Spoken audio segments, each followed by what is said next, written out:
Nick Beak, BBC News, Jerusalem. And for more on this, I'm joined by Saeed Shehata from BBC Arabic.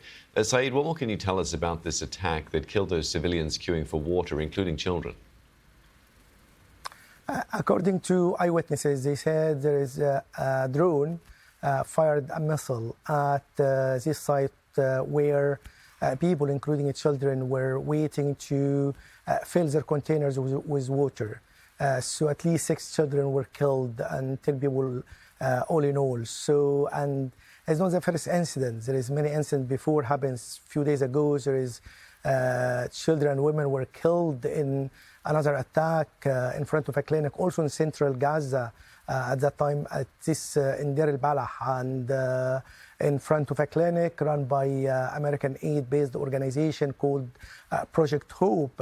So it is still like kind of happening day after day. And according to the UN Human Rights Office, they said they recorded 789 aid-related killings, and the majority of them, about 615, according to the UN Human Rights Office, in the vicinity of the Israeli-American backed Gaza Humanitarian Foundation, which is the new mechanism created by Israel and the United States to replace the UN to deliver aid. And so far, it didn't show any good for the Palestinians in Gaza, because there is, I said, like there is several hundred were killed, thousands were injured since the mechanism started in 27th of May. So it is catastrophic every day to happen, because UN has experience to smoothly and efficiently deliver aid to people, and they have like about 400 centers all over Gaza, but only a handful number of centers and locations deliver those aid in central and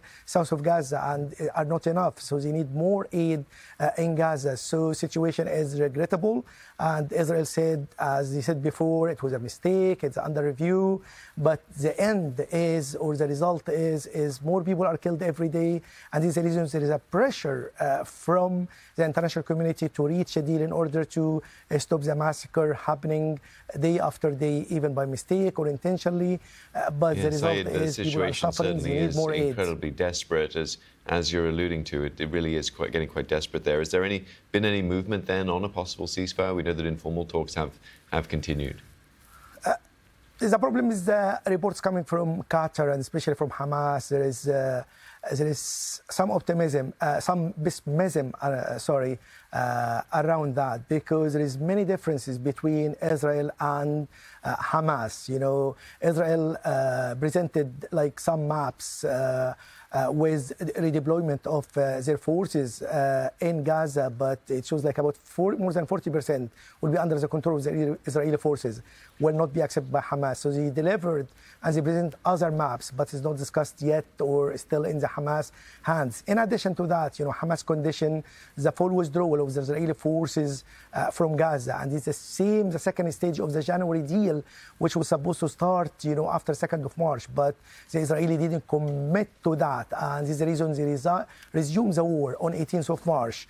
In addition to that, you know, the difference is they need the end of war, but Israeli Prime Minister is against that, and his coalition partners, especially the Minister of Finance, Smotrich, and the Minister of National Security, Ben Gvir, against any withdrawal from Gaza, and they need security control over Gaza. So, and also Hamas certainly does seem like it's a very complicated matter, especially within the domestic politics of Israel, Saeed, as well, having to contend with, regardless of how they can speak with Hamas as well. Lots to consider there. Thanks very much for getting us across those details. Saeed Shehata there from BBC Arabic.